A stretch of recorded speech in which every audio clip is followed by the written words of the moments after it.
Over the past year, I've noticed something quite unusual happening in the tutoring space, particularly around selective school preparation and entrance exams overall. A huge number of tutoring websites and platforms seem to be appearing almost overnight. Many of them offer practice exams, automated marking, instant feedback systems, and guides explaining how selective school admissions work. On the surface, it sounds like a positive development because it suggests there are more resources available for students than ever before. But behind the scenes, there is a trend that I think families should be aware of as they navigate all these new platforms. A few months ago, I was reading through an online guide that claimed to rank the hardest selective schools to get into. Now, if you're publishing something like that, you would expect the person writing it to at least be familiar with what schools are actually selective. But one of the schools listed near the top of the ranking was Kogarah High School. The problem with that statement is quite simple. High school is not even a selective high school at all. The selective school located in the area of Kogarah is St. George Girls High School.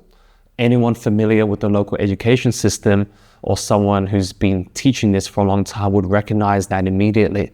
But for a parent who's new to the selective system, that kind of mistake might not be obvious at all. When I kept reading the guide, things became even more confusing. The list also included Strathfield Girls High School, Cronulla High School, and Burwood Girls High School as part of rankings of selective high schools. Again, none of these schools are selective high schools. They are standard public schools, which are pretty good, but just not selective. Yet the article was confidently presenting them as though they were part of the selective system and even estimating admission difficulty and entry scores for them. At that point, it became very clear to me that the information has not been carefully checked before it was published at all. I also came across another example in a different website of a guide discussing selective websites, selective schools in southern Sydney. According to the article, selective schools in that region include Hurstville Boys High School and Sylvania High School. Once again, neither of these schools are even selective at all. They are regular public schools, yet they were presented as if they were part of the selective system. Over the years, both through my work in tutoring and building structured preparation programs for students, I've spent a lot of time analyzing how selective exams are designed and how students actually improve. One thing becomes very clear quite quickly is that small inaccuracies in information or question design can have a much bigger impact than people expect. And this leads to the first important theme of the video, which is the accuracy of information. When parents visit tutoring websites or read guides online, they naturally assume that the information has been written or reviewed by people who understand the system or professionals. AI has made it incredibly easy to produce educational articles, guides, and explanation within minutes. Entire websites can be filled with content almost instantly. The problem is that if nobody is actually reading or verifying the content afterwards, mistakes like the ones I just mentioned can easily slip through, and I actually see this on so many websites. The second thing is that it directly impacts students, which is the quality of practice materials. Many new tutoring platforms now promote instant scoring systems, automated marking, and AI-generated explanations for every question. On the surface, that sounds pretty convenient. Students can complete a test and receive detailed feedback immediately. But the technology behind the scoring system doesn't necessarily guarantee that the questions themselves are even well designed or even accurate in the first place. Selective school exam questions are actually quite difficult to construct properly. They need to match the reasoning style, structure, and difficulty level of the actual exam. If the questions are ambiguous, inconsistent, or poorly calibrated, students can end up practicing the wrong skills or just learning the wrong thing entirely. In some cases, they may even reinforce misunderstandings rather than correct them. This becomes an even bigger issue when you consider that many parents are not in a position to easily evaluate the quality of these questions. A parent might see two practice tests from two different platforms, and on the surface they may look very similar, but both might have professional formatting, automated scoring, and detailed explanations. But determining one set of questions is actually better aligned with the real exam often requires subject expertise and familiarity with the exam format. Because of that, parents naturally rely on the credibility of the organization providing the materials. When that credibility is built on content that hasn't been properly reviewed and it's just generated with AI, it becomes a much broader problem. One thing that makes this issue more significant is the scale of which it's happening. Many of these platforms are not just small blogs, they're actively used by a large number of parents and students. Some of them promote hundreds of parent consultations, large student cohorts complete a weekly practice test with thousands of students and tens of thousands of interaction with their material. From the outside, the level of activity naturally creates a sense of credibility. If a lot of people are using it, it must be reliable, right? But that is exactly why it has become a massive problem. When content is being consumed at scale, even small inaccuracies can be repeated across a large number of students without anyone immediately noticing. A single incorrect explanation or misleading guide can influence hundreds or even thousands of practice attempts, especially when students are repeatedly engaging with the same system over time to do a bunch of questions. Although these numbers are extremely high, it also makes me think how credible or how real these stats are, or whether they are also made up with AI.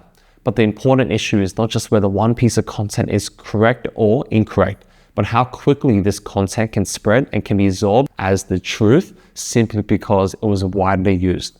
In reality, creating good preparation material takes significantly more time than more people realize.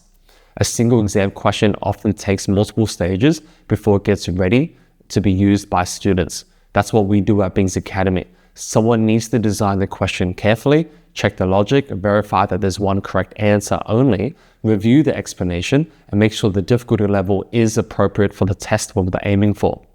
AI can assist with parts of the process, but it should not replace subject expertise or teachers or have proper verification.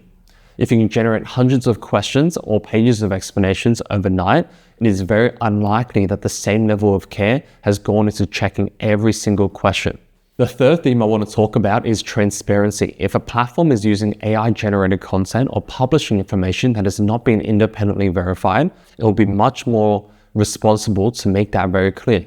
A simple disclaimer explaining that the content may be automatically generated, should be independently verified, would at least give parents a bit more context that they need. Similarly, if a website is not affiliated or recognized by the New South Wales Department of Education, that should be clearly stated too.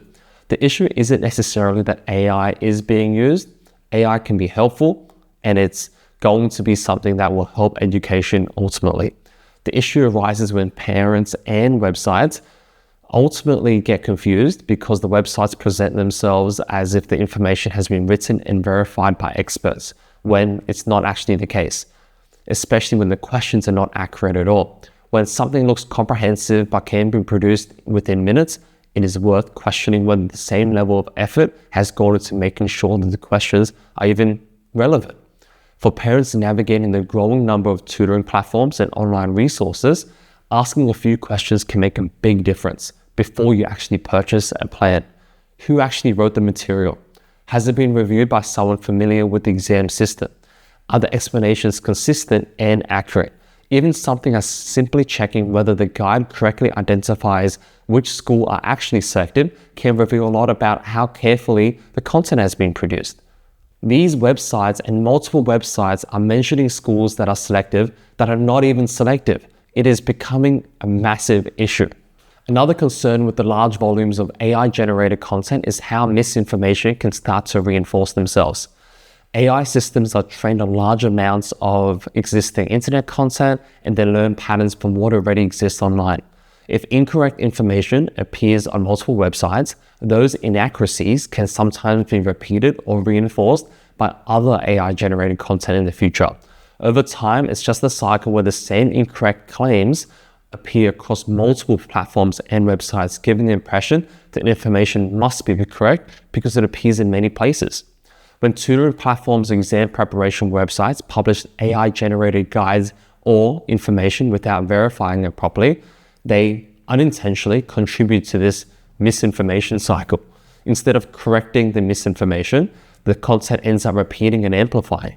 So even though it is so obvious to many people that Burwood girls and Strathfield girls are not even selective, if enough websites have that information on it, AI will assume that that information can be fact. It is just how AI works at the moment, since it scrapes from websites online. In addition, the questions that they create are nearly all text-based and do not require or involved questions with complex diagrams, as it is a limitation of current AI models and standards. A super cool tip or a small thing parents can do to prevent or give themselves the edge, which many people don't realize, is check how long a website has actually existed for. There are free tools online that allows you to check the age of a domain name, which can give you a quick snapshot of when a tutoring website was first created. If a platform was only launched within the last year or two, it doesn't necessarily mean the organization is unreliable, but it does indicate that the platform itself is extremely new. In contrast, websites that have existed for a longer period of time may show that the organization has been operating in the space for many years. Of course, the length of time alone doesn't automatically mean something or a website is better, but it does provide helpful context whether it's created by AI very quickly or not.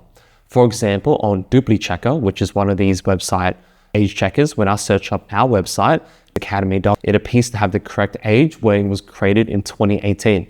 Although I started tutoring in 2015, it did take me 3 years to create a website. When a brand new website appears with extensive guides, rankings, and a large library of practice materials, it's reasonable to pause and ask how that content was developed so quickly. With the rise of AI-generated resources, checking the age of a website or who runs the website can be a simple way for parents to get a better sense of how established a platform actually is. When I do the same for these automatically AI writing feedback or test platforms, I'm not surprised that many of these were created in 2025 or even earlier this month or last month in April or May 2026. At the end of the day, it really wasn't about one website or one organization in particular that I wanted to raise my pitchfork about. I think it's about the direction the tutoring industry is ultimately heading into. If speed and volume start replacing accuracy and care, the people who are most affected are the students who are actually trying out for these exams and the parents who are trusting the process or are unaware of the process. Technology, including AI, should be raising the standard of education, not lowering the barrier of unchecked information to spread. So I think it's worth asking a simple question. When you're choosing resources for your child and you're choosing something because it's fast and convenient or because it has been carefully designed to actually help them improve. And who makes these questions in the first place? Did they just graduate high school in the last year? And how qualified are they to speak from an area of authority in regards to this? If you like this video, let me know down below. Please like and subscribe if you haven't already, and I'll see you in the next video.